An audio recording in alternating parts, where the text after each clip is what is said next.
Since old times, in stories, there has been a hero with trusted heroic qualities.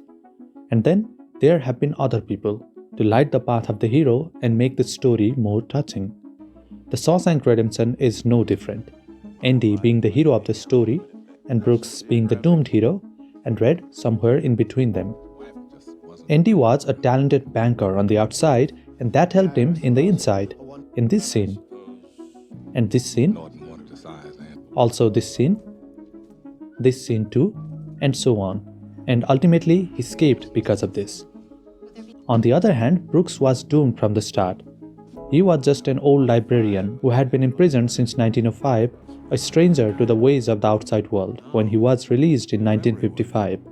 Red was pretty much on the same track as Brooks, unless it was for Andy. Now, did Red do it himself? No, luckily he got a friend, and it didn't even happen easily.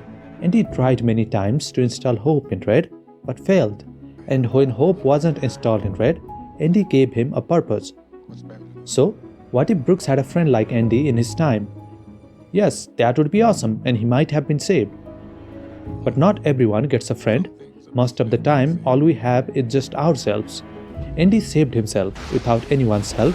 So, what might have Brooks lacked?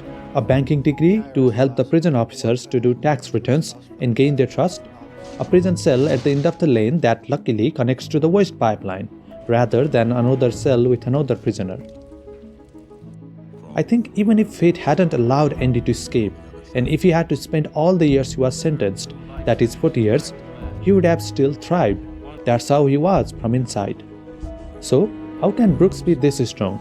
Even Red wasn't this strong. If he wasn't given a purpose by Andy, he would have decided not to stay too. There's a famous book, Man's Search for Meaning, by the psychiatrist Dr. Victor Frankl, who was forced into the Auschwitz Concentration Camp during the Second World War by Nazis. In his book, he talked about hope and purpose and dreams. He proposed to his friend to share one amusing dream every day about what could happen after their liberation, whom would they go to. Some people had no answer, no one to wait for them outside. But some men thought of being at the party in the future and losing themselves and asking the waiter to ladle the soup from below. He writes that having an ability to see things in a humorous light is some kind of art of living when there is nothing else to live for. So, in a way, we have to fantasize, we have to dream, or should I say, practice to amuse ourselves with idiosyncrasies. In the movie, Andy thinks like this as well. He even shares one of his fantasies with Red, fixing boats, charter fishing, living in a place with no memory.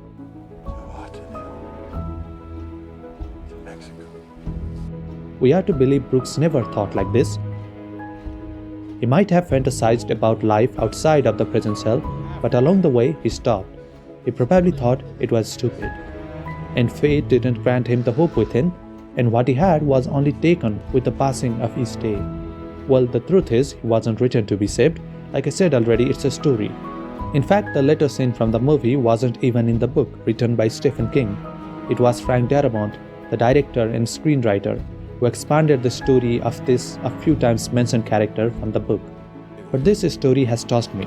A story of a man wearing his best clothes for his suicide, so that to die with a little dignity, which is all he wants in the world. So I'm not going to stop by saying the writer didn't even think this much about Brooks. What if we take Brooks' story as a description of a real human experience somewhere, or a metaphor? What are we to take from this? That it's really a sad story of a man who cannot be saved? So, what things should be corrected then? Well, the things that are very easy to say. That he shouldn't have been hopeless, he should have had imagination, he should have dreamt, and he should have had courage, he shouldn't have given up, he should have waited. But, for what? Is it even worth it? Pushing someone around 70 years old to go on, when he has absolutely no one and nothing, just for the sake of us wanting it to look like a happy ending. Now, this is a 1,000-year-old question with an impossible answer. But we can't stop here saying it's impossible.